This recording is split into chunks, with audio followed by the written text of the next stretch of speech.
Right now, while you're watching this, families across South Florida are turning on their kitchen taps and tasting salt. Not a hint of salt, not a trace, enough to ruin coffee, enough to corrode plumbing, enough to make people stop and realize that something has gone catastrophically wrong. And this isn't confined to one isolated block or a single aging system. It's happening in Hallandale Beach, West Palm Beach, Boca Raton, Fort Lauderdale. Wells that delivered clean, fresh drinking water for decades are now pumping liquid that's closer to seawater than anything potable. Engineers have known this moment was coming. State agencies have been quietly preparing for it. But if you recently bought a condo in Miami, if you're thinking about retiring to Tampa, or if you believe Florida real estate is just having a rough patch and will rebound like it always has, you need to understand this. The condo crisis everyone talks about, the insurance chaos, the falling prices, those aren't the core problem. They're symptoms. The real crisis is happening underground. Florida's Aquifer, the massive freshwater system that more than 10 million people rely on, is failing. And when it fails, entire regions of the state become unlivable. Not 50 years from now. Within the next decade, between 2026 and 2035. And we're about to expose an infrastructure collapse that almost no one is willing to discuss. Subscribe now, because this information fundamentally changes how Florida real estate must be understood. The story most people hear goes like this. Florida's housing market is struggling because insurance companies are greedy, hurricanes are intensifying, and HOA fees are spiraling out of control. And yes, those factors are real. Homeowners insurance in Florida now averages more than $15,000 per year, nearly 5 times the national average. Condo prices fell from roughly $350,000 in June 2024 to about $330,000 by June 2025. HOA special assessments are slamming owners with bills of $30,000, $50,000, even $100,000 for structural repairs. On the surface, it looks like a perfect storm of bad weather, corporate greed, and mismanagement. But when you dig deeper, when you speak with civil engineers and review what the Florida Department of Environmental Protection avoids saying publicly, a very different reality emerges. Florida isn't expensive to insure simply because of hurricanes. It's expensive because the entire state is built on a foundation that is literally failing. The aquifer system that supplies fresh water from Miami all the way to Jacksonville is being invaded by saltwater from the coastlines. In some areas, the ground beneath homes and condominiums is sinking. In others, it's swelling, and the water infrastructure designed to provide drinking water and control flooding is breaking down in ways that make the surfside collapse look like a warning shot. To understand this, you need to understand something most people have never even heard of: the Florida Aquifer. Imagine an underground ocean of fresh water stretching beneath roughly 100,000 square miles across Florida, southern Georgia, South Carolina, and Alabama. It's one of the most productive aquifers in the world and supplies drinking water to more than 10 million people. Florida's explosive population growth was built on a single assumption: that this water would always be available, always clean, and always accessible. Drill a well, pump it out, problem solved. Miami-Dade, Broward, Palm Beach, Hillsborough, every major coastal county depends on this system. But here's what's happening now, in 2025, and accelerating into 2026. The aquifer is being depleted faster than it can naturally recharge. Even worse, it's being contaminated from the coast inward by saltwater intrusion. According to a 2025 report from the Invading Sea, fluoride levels in South Florida monitoring wells have surged dramatically. In the 1990s, readings hovered around 250 milligrams per liter, safe and drinkable. By 2024, some wells reached 600 milligrams per liter. One well in Hallandale Beach exceeded 10,000 milligrams per liter. In Boca Raton, a well recorded 16,500 milligrams per liter. For comparison, seawater averages about 19,000 milligrams per liter. At that point, it's no longer fresh water, it's brine. And it's moving inland rapidly. Why is this happening? There are 2 primary reasons. First is over-extraction. Florida adds approximately 300,000 new residents every year, around 900 people per day. They build homes, flush toilets, shower, irrigate lawns, and consume water. But the aquifer recharges slowly, mainly through rainfall infiltration. And here's the cruel irony: much of South Florida is completely paved over. Concrete, asphalt, rooftops. When it rains, water doesn't seep into the ground to replenish the aquifer. It rushes into storm drains, canals, and straight out to sea. Every gallon used in coastal Florida is treated and then pumped away through wastewater systems or discharged into rivers that flow to the ocean. The entire system is designed to remove water, not retain it. As freshwater levels drop, often below sea level in coastal areas, saltwater rushes in to fill the void. This process, known as saltwater intrusion, represents an existential threat. According to Florida Tax Watch analysis from September 2024, the state could face serious water shortages by 2025, with conditions deteriorating sharply through 2040. This is not distant speculation. We are already inside the early phase of the crisis. And here's where things get even more disturbing. Florida's response isn't to slow development or fundamentally redesign its water infrastructure. That would require admitting the growth model itself is broken. Instead, the state is pursuing a strategy so counterintuitive that most residents don't realize what's happening. Highways are being elevated, flood zones are expanding, certain areas are being intentionally allowed to flood during storms. Why? Because hurricanes are the only events capable of delivering enough water volume to meaningfully recharge the aquifer. Regular summer thunderstorms don't do it. You need days of sustained rainfall. You need storm surge pushing water inland. You need floods. So Florida is constructing elevated highways that function like dams, holding stormwater inland long enough for it to infiltrate the ground rather than rushing to the ocean. Miami Beach has implemented an aggressive road elevation program to combat tidal flooding and sea level rise, but those raised roads also trap water inland. Tampa has increased building elevation requirements from 1 foot above base flood elevation to 2 or even 3 feet. Miami-Dade is installing pump stations and raising roads across vulnerable areas. Officially, this is framed as climate adaptation, and it is, but it's also water capture infrastructure. It's an unspoken admission that the state now depends on hurricanes to survive. This is why flood zones are expanding into areas that have never flooded before. It's not just rising seas, it's engineered flooding designed to preserve the aquifer.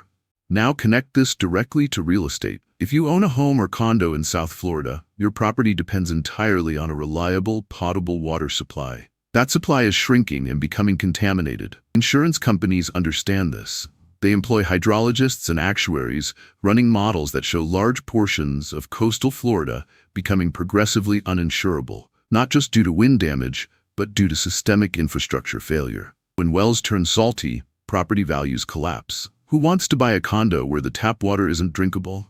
Pipes corrode in 5 years instead of 20, and municipalities are forced to truck in water or build massively expensive desalination plants. Homeowners insurance premiums jumped 34% in 2025 alone, according to industry data. That increase isn't just about hurricanes, it's about existential risk. Insurers are pulling out of Florida entirely. Citizens Property Insurance, the state-backed insurer of last resort, is overwhelmed. And the condo crisis everyone focuses on, those massive special assessments for structural repairs, are also linked to water. Salt air accelerates concrete deterioration, but saltwater intrusion into groundwater and foundations accelerates it even faster. Engineers are finding corrosion rates that don't align with building age. Structures are degrading far more rapidly because the environment itself has become more corrosive. The insurance death spiral is the most visible signal of this crisis. Florida condo insurance rates have surged more than 50% over the past 4 years, approaching $2,000 annually per unit owner, on top of ballooning master policy premiums. Some associations have seen master policies triple or quadruple in just 2 years. Hurricanes play a role, but insurers are also pricing in infrastructure risk. They see the aquifer data, they see flood zone expansions, they see billions being spent on road elevation and pump systems. They understand what it means. Coastal Florida is already in managed retreat, even if no official will say it outright. As insurers leave, property owners are trapped. Without affordable insurance, mortgages become impossible. Without mortgages, properties can't sell except to cash buyers. And by 2026, those buyers are increasingly short-term investors or international purchasers who don't fully grasp the systemic risk. Local families, the people who would actually live there long-term, are being priced out or are smart enough to walk away. Here's what should make you angry. State and local officials are fully aware of this. The Florida Department of Environmental Protection has published aquifer depletion timelines.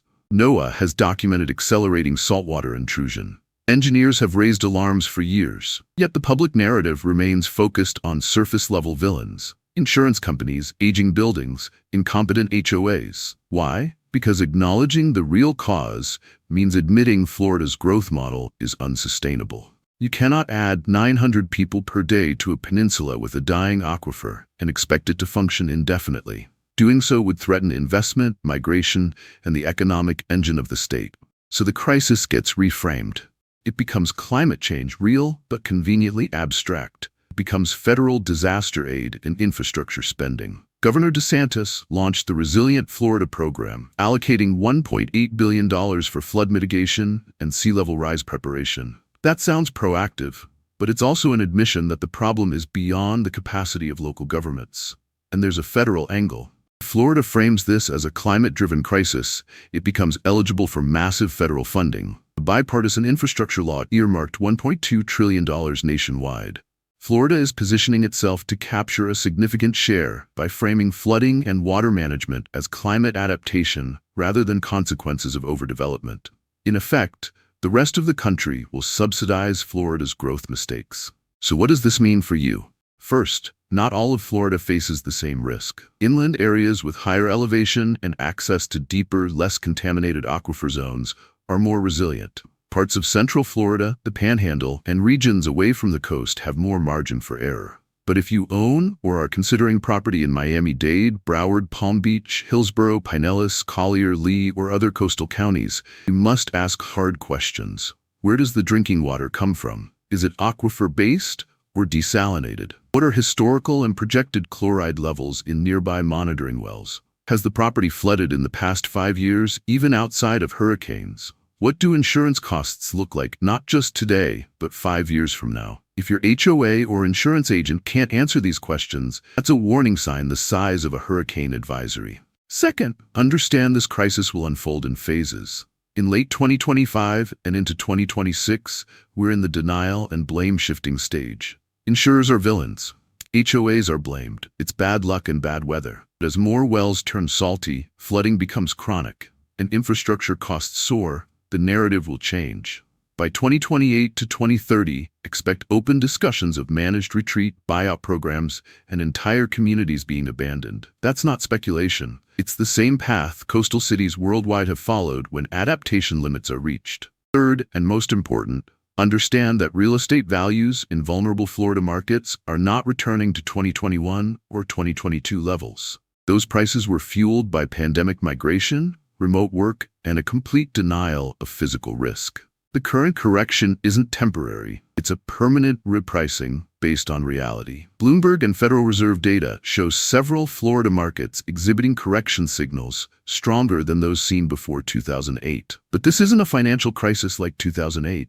This is physical. You can't refinance Saltwater. You can't restructure a loan to make a flood zone condo insurable. The math no longer works. Bring this full circle. Florida's condo crisis is not isolated. It's a symptom of a state that has exceeded the limits of its natural infrastructure. The aquifer cannot sustain 10 million people, while recharge zones are paved over and water is piped into the ocean. When the aquifer fails, and it's failing now, everything built above it becomes unstable. Insurers are the canaries in the coal mine. Engineers are issuing the warnings. State officials are desperately buying time. The only people not being honest are those selling property, because their incentive is to move inventory and exit before the full repricing occurs. Florida won't be abandoned overnight. Miami won't disappear next year. But between 2026 and 2040, the state will endure a painful, chaotic repricing of coastal real estate.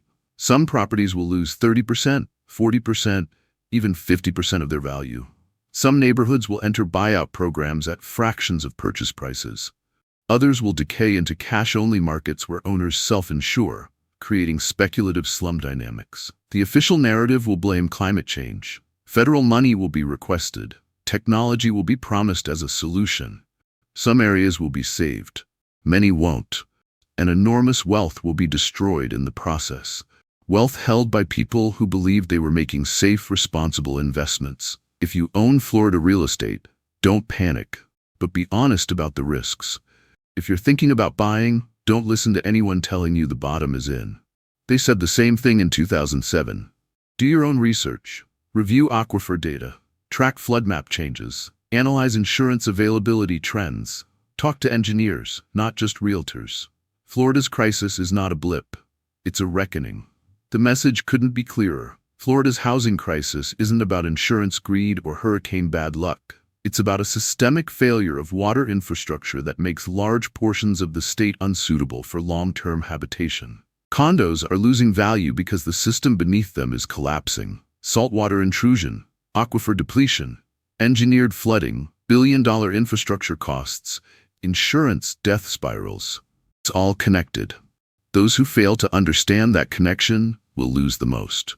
But with knowledge, you have options. You can avoid the traps. You can sell before the market fully reprices. You can invest in areas built for long-term resilience instead of coastal illusions. In a market this volatile, knowledge is your greatest asset. If this analysis opened your eyes, hit the like button. We'll see you in the next breakdown, where we reveal which U.S. housing markets are actually worth your money in 2026. Sometimes knowing where not to buy is the smartest investment decision of all.